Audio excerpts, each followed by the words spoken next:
I originally tried to make this video in May of this year, because lo and behold, the Hazbin Hotel hyperfixation was coming in full swing. However, I realized as soon as I finished the video that I barely covered the things I wanted to, and it was put together very sloppily. Every other sentence had a different audio quality, the script was more of a rough outline, it was a mess. And I didn't want that attached to my name, nor did I want to make a crappy video about my favorite character, so I scrapped it and now we're here, many months later. Now, with a bit more competency, organized thoughts, and actual proof that he'll be in season 2, I have what I need to make a much stronger video. So today, I'd like to talk about a character that I've thought about a normal amount of times. That's a lie. If you know anything about me or my online presence, you've probably seen him like 50 times because I forced him onto your screen. I am very sorry. Anyways, I'm talking about Baxter. With 2 Season 1 cameos and a 1-minute preview from Season 2, we have plenty of content to analyze. And no, I'm not joking. He's more popular than he's ever been, thanks to this preview shown at San Diego Comic-Con back in July. So, after I started and scrapped the original Baxter video, which means I've spent the whole year hyperfixated on a character that's had 2 background cameos, a silhouette cameo in the pilot, a bit of concept art, and art of his old design from like 8 years ago, which gives us all the more reason to look forward to him in Season 2. I'll give you guys a good reason as to why he's my favorite character possibly of all time, and why I'm personally hyped for his appearance. A quick spoiler warning for Season 1, by the way. Don't worry, I won't be mentioning any of the Season 2 leaks. With that out of the way, let's get into it. Fucker's back! So for the people who are confused, let me tell you about Baxter. Baxter is a sinner who died in the 1910s by drowning, giving him his fish-like appearance, more specifically an anglerfish, with their signature trait being the lure on their head, sometimes referred to as an esca. He's very blue, his skin and fins being a blue-gray and his hair being a royal blue with blue-gray streaks. There's also many bits of cyan throughout his design. He's a textbook mad scientist trope, described as a screechy, neurotic, fidgety, antisocial gremlin and an all-around mess, preferring to do science alone in peace, which is solidified more in his design. He wears goggles, a lab coat, gloves, and boots, and sometimes a tiny hat. He's also very short, only slightly taller than Nifty. There are some things that are already commonly known about him, one being that he was originally intended to be a victim of the Titanic sinking in 1912. However, in order to distance real-life tragedies from the show, it was decided to make it a non-specific boat instead. The other thing I'd really like to believe is that he's trans. This is a common headcanon because lures are a feminine anglerfish trait, and he has one. Whether he's canonically trans or not, I guess we'll find out later, but it is one of my favorite headcanons. His history goes far back, even farther than the other mad scientist/inventor in the main cast, Sir Pentious. Baxter was present during the early stages of development, commonly shown alongside the other hotel residents. His old design was far more generic, resembling many other Zoophobia characters and specifically Alistair. He was eventually redesigned to lean further into the mad scientist and ocean theming, as well as add a bit more height variety to the main cast. Baxter's personality contrasts with many other characters. While everyone else in the hotel is extroverted, violent, or otherwise invasive, Baxter is introverted and prefers his own company. With this in mind, it's easy to predict the dynamics he'll have with each character in the hotel. For example, he'd clash with Charlie's enthusiasm, Angel's brashness, Daggy's aggression, and, Nifty. We'll talk about her later because it's more than obvious that Baxter and Nifty are a special case. There's one other character that he contrasts with as well, that of course being Pentious, which he can't exactly interact with anymore because, you know. In a very early draft of the show, Baxter was seemingly in Pentious's place. In episode 3, it was originally planned for him to check into the hotel and save everyone from a gang with his wit and inventions. And in episode 8, Charlie was supposed to help him with his experiments, which resulted in them creating a big monster. In this old draft, Pentious was even planned to have a crush on Rosie of all people. Pentious ultimately ended up taking the role as a new hotel guest instead, which makes sense and was probably the best decision. There's a significant difference in Baxter and Pentious's fundamental behavior. Pentious is very flamboyant, loud, and persistent. He craves validation and power, desperate to seem evil and powerful enough for the V's to acknowledge him as their equal. However, he shows compassion and selflessness by the end of Season 1, which was very crucial to the plot. They share occupations and similar times of death, the 1880s and 1910s respectively, and they even share similar mannerisms, but their personalities differ. Baxter, in all likelihood, is meant to be a direct contrast to Pentious. He's reclusive and most likely irritable, meaning it'll probably take him a lot longer to open up to everybody. Pentious' softer personality was a crucial part of his arc in Season 1, so I doubt Baxter was ever meant to fill his role exactly. I mean, even back when he had his old design, he was depicted as perpetually pissed off. I think I've made myself clear at this point. I believe him and Sir Pentious were never interchangeable. Rather, they're like bitter exes who swapped places. I'll explain in a second. My name is Baxter. Ooh, Baxter, that's a fun name. So back in July, the first preview for Hazbin Hotel Season 2 was recorded and posted online by several people. Let's analyze the Baxter preview. And I mean really analyze it. This is usually cut off from the video people share around, but Baxter does this really cute ahem before Charlie talks to him. Ahem! It's not that important, but it's so cute, I had to mention it somewhere. So, the preview. He appears uncomfortable around the news crew at the hotel, and scares Charlie because of how short he is.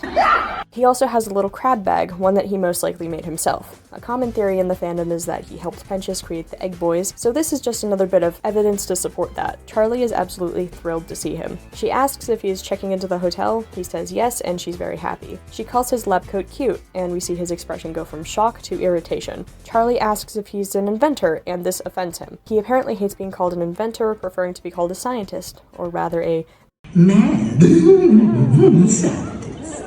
But then Charlie makes the inevitable comparison to Pentious, obviously still coping with his death and seeing the superficial similarities of the two that I've already mentioned. Baxter seems slightly sad, slightly irritated that she says this, and immediately tries to say that he's nothing like him, only for Charlie to ignore him. Instead, he's dragged over to the crowd of people. Charlie then screws up by calling him Pentious multiple times. He tries to correct her, and it's all in vain. Finally, he speaks up again, announcing his true intentions for staying at the hotel: to study the concept of redemption, which he thinks is impossible. So it's obvious he doesn't like Pentious. They have some sort of past.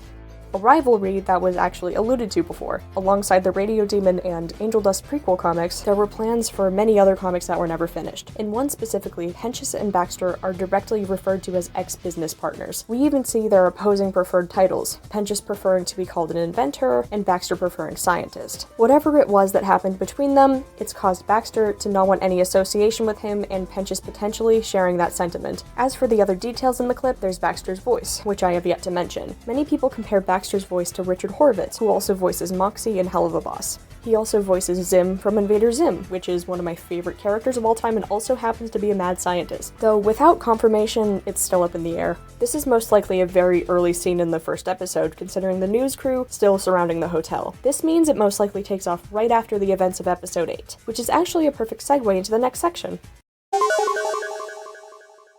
His cameos are important and are most likely indicative of his role in Season 2. He has 3 cameos, once in the pilot and twice in Season 1. In the pilot, he's shown right at the beginning alongside other hotel residents: Sir Pentious, Angel Dust, Nifty, etc. However, it was only a silhouette. His first cameo in Season 1 was in Episode 2, Radio Killed the Video Star. He's shown on Vox's screens during his introduction. This cameo had me floored for a while. Before he was confirmed for Season 2, this was one of my main points of evidence as to why he'll be important later. See, his background is different compared to everyone else's in the shot. That's because he's in the conference room shown later in the episode, placing him directly inside V Tower, right when the scene is happening. Not only that, it's a room that the V's have a meeting in later that episode. That has to mean he's there for a reason. He's doing something behind the scenes, we just don't know what. His second cameo is in Episode 8, The Show Must Go On. Alongside Arachnus, Angel Dust's older brother, he's seen watching the news broadcast announcing the extermination's cancellation. This broadcast also highlights the hotel, which could have potentially led him to check in. However, there's some things we need to consider. Most notably, his obvious connection to Vox, and his claim of wanting to study the concept of redemption in the small preview we got. There's many things at play here. On one hand, we have an introverted mad scientist who's found a new area of study that interests him, which comes with a free place to live. On the other hand, we have a mad scientist with obvious connections to Vox who already attempted to send a spy into the hotel. Another mad scientist slash inventor, no less, who has a personal connection with Baxter. Vox is also very heavily associated with ocean life, his assistant resembling an eel, robotic sharks shown throughout his headquarters, and Vark existing. Vox's pet shark shown in the old Voxtagram posts, which was way back during the pilot era. With all of this in mind, I think I have a clear vision in my head. Here's where we talk about my personal theories.